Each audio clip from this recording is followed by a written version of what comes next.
Okay, so like the video said, this lesson is all about quadratics and what happens when we graph them. So when you graph a linear equation, you get a line. When you graph a quadratic equation, you get a parabola. So what we're going to focus on today is what do different quadratic equations look like when they're graphed. So on number 1, I have y equals x squared minus 6x plus 7. Just like the video, we're going to start by identifying our a values, our b values, and our c values. So Shelby, on this problem, what's my a value? 1. That sounds great. Chandler, what about my b value? -6. That's really important that Chandler pulled a sign in front of that term to go with it. It is a -6, not just a 6. And Jace, what's my c value? 7. Does that sound okay to everyone? Okay. So now we need to find the most important point of that quadratic. And the most important point is called the what? Who remembers? The vertex. The vertex is what everything is centered around. Now it's just a nice little equation that you're going to use to figure out what the x value of the vertex is, and it's the opposite of b over 2 times a. And that really only works when the quadratic equation that we're using is in standard form, so that ax squared plus bx plus c. So the opposite of b over 2 times a. Dagan, if my b value is -6, what's the opposite of that?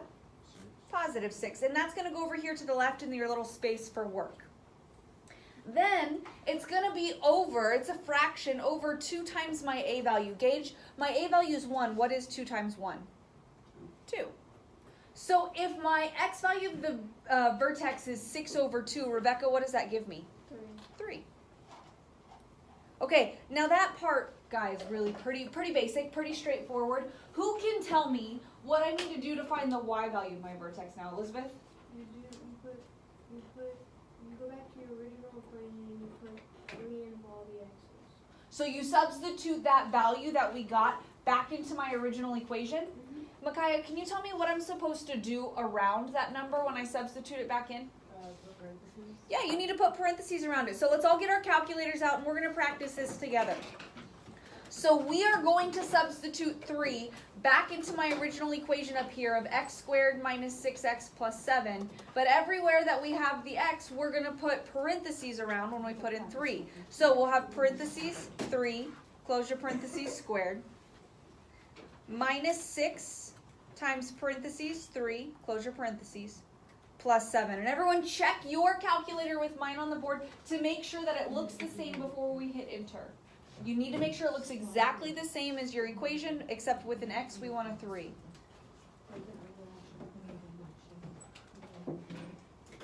Everybody actually needs to be putting it in their calculator. Even though you've done it maybe, be working on it too and trying it. Okay, Shelby, what'd you get? For my, Yeah, when you put it in.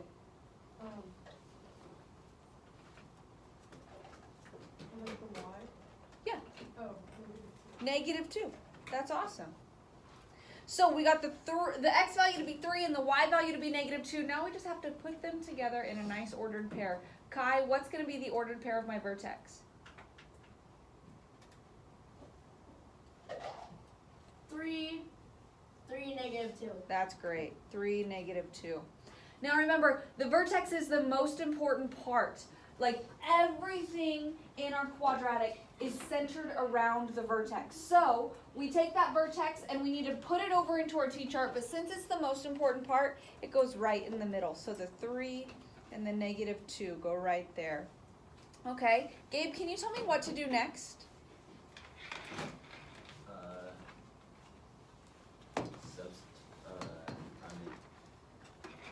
On the bottom, you count by 3. So Okay. 4, 5, and 6. Okay, so you go up by 3, so 4, 5, and 6, and then what else? Or you go down by 3, which would be 4, 5, 6, and you go up, which would be 2, 1, 0. Good. So we go up by 3 and we go down by 3. And so we have the 3 numbers that are close, that are below it, and 3 numbers that are close, that are above it. Now, what am I supposed to do next? Micaiah? You'll substitute those in for the x to get Yeah. the y. You're going to substitute each one of those numbers back in for x. Do I have to substitute all 3 of them in, Macy? Or all 6 of them, excuse me? Yes. Do I have to? No, Why not? because we already have 3 equals -2, so we just have to do 0 to 1. Okay, we don't have to do the vertex again because we already did that. Okay, let me rephrase my question. Out of the 6 new numbers that I have, do I have to put all 6 into my into my calculator? No, No, why not? because they're gonna be the same as the bottom, so you just pick which, like you pick which you put 4, 5, or 6 in your calculator, or you just pick 0, 1, 2. Okay, so if you put them into your calculator correctly, all 3 of the numbers on the top should be the same as the 3 numbers on the bottom. It's symmetric. This top and this bottom, this second and this second to last, this third and this third to last. Those should all be the same if you put it in your calculator correctly. Now, you can substitute all 6 into your calculator if you want to make sure you're doing it right. There is nothing wrong with that. Heck, guys, if you've got extra time to check your homework, I encourage it. I think that's something you should be doing. So, if we're only going to choose 3 of them, would you guys rather choose the top 3 numbers or the bottom 3 numbers? Ebba, why do you say top? They're smaller. And what number in there is going to be really easy to work with? The 0. Good. Okay, so check this out. Whenever you substitute 0 in for x, the work is pretty much non-existent. Anytime you have a term with a variable in it and you substitute a 0 in, what does this term, what's 0 squared? What's that going to become? 0.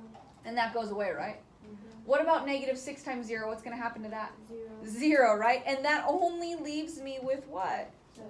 7. So when you substitute 0 in, you're going to get back a value of 7. Now you can check that in your calculator, but anytime you substitute a 0 in, any term with a variable is going to disappear. Now, Dakota, if I put a 0, if I get a 7 back for 0, what else am I going to get a 7 back for? You should get a 7 back for 6. Good. All right, now what I'd like you to do is I would like you to get with your table partners and figure out the rest of the chart. Put it into your calculator, get your y values back, and if you need help, if you're struggling to get the right numbers, raise your hand, and Mrs. Jensen or I will be around to help you.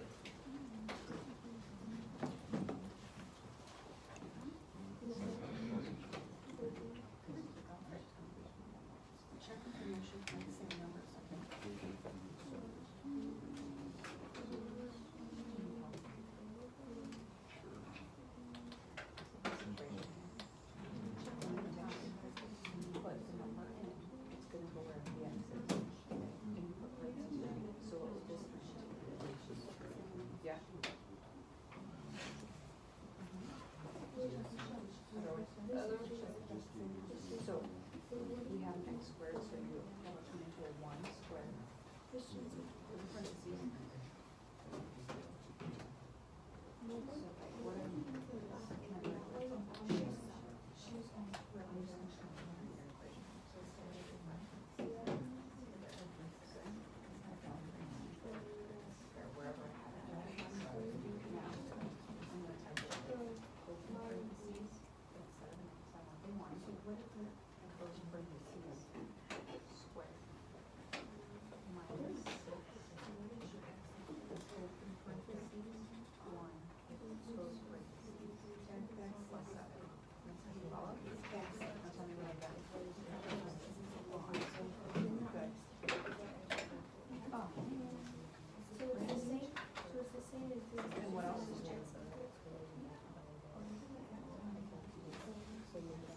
That's great. Yeah. Okay. Now try it again for 2.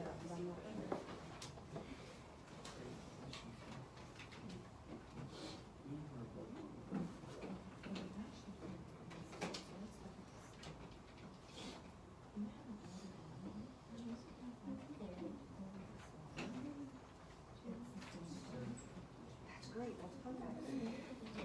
Yes.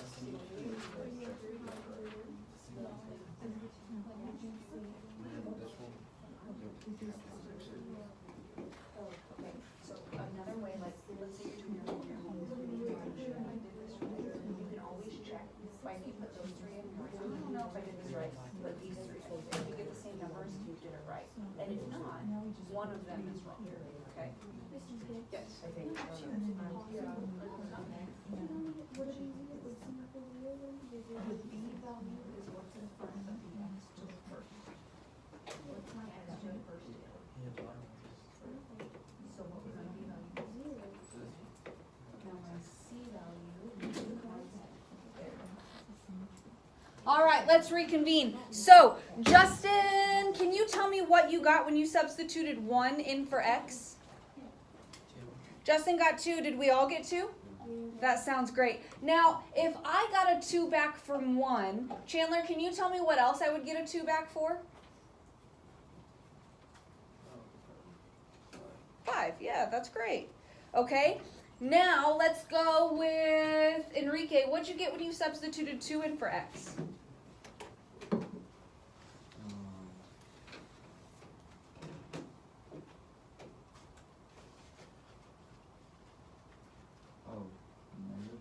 -1. Did we all get -1? That's awesome. Now, Esmeralda, what else would be -1 then? 4. You're right. Okay. So I've got my T-chart. Dagan, what do I do next? We put it on the graph. You're absolutely right. So you just need to plot your points as they gave them to you on your T-chart. So I can start wherever I want. If you want to start at the first number, the first ordered pair that we have, and work your way down, that works. If you want to start in the vertex and then go one side then the other, that works too.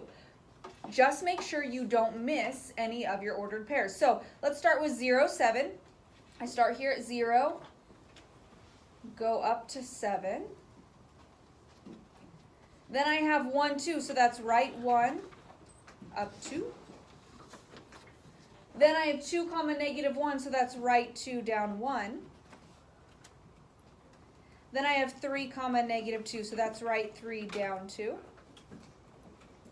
4, -1. 5, 2. And 6, 7. Now, just looking at that graph with our points plotted, what do you guys think? Can I use a straight edge to connect those points? No, they're not linear. They're not going in a straight line. This is the shape of a parabola. So, to graph it, I want everyone to do this with me. Hold your pencil up high in the air, please.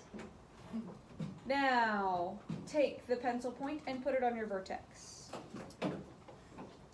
And then you're going to do your best attempt to freehand one way. Oh, wow. Freehand one way and connect all your points. Make sure you go all the way through your graph and end it with an arrow.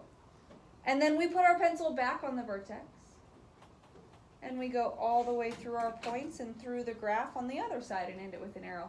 Do you see, guys, on that one, when I went to the left, I kind of missed the point, but you see how I'm kind of close? Yeah. That's okay. Now, some things that I don't want to see.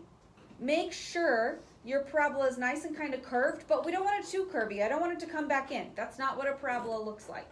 Okay, that's not okay. Another thing, this isn't like a weird looking bowl. It's not going to come out and go this way either. Okay, it's a nice curve. It's going to keep that curve going. Are we all okay with that? Now finally, all I need is my axis of symmetry. And the axis of symmetry is a vertical line straight down the center of my parabola that goes through my vertex. And we're going to graph that as a dashed line. And that one you can use a straight edge. That one you can use a straight edge. Could they just freehand it too? Would you be okay with that? If you freehand it, please make sure to be very careful. Now, Rebecca, can you tell me what the equation of this axis of symmetry is? That would be x equals 3. X equals 3. Nice job. So, we put the equation of the axis of symmetry next to the graph. Then we come over here, and we also say the axis of symmetry equals x equals 3. Now, take note. The axis of symmetry is not just a number. It's not just 3. It's an equation. It's x equals 3. If you don't have that x equals, you lose a point. So, give me your questions. Nothing? Enrique, how you feeling about this? Okay, can you explain to me what the most important point of my graph is? What's it called? The vertex, and where is it located? Like in the middle. Okay, that's great. Everything else is centered around the vertex. So what I would like you to do next is I'm going to put you into groups. And if you'll notice on the board, I have 15 different parabolas located. I am going to give your groups different equations, and you guys are going to have to match the equations to the parabola. Are we all okay with that? Okay, here we go. I will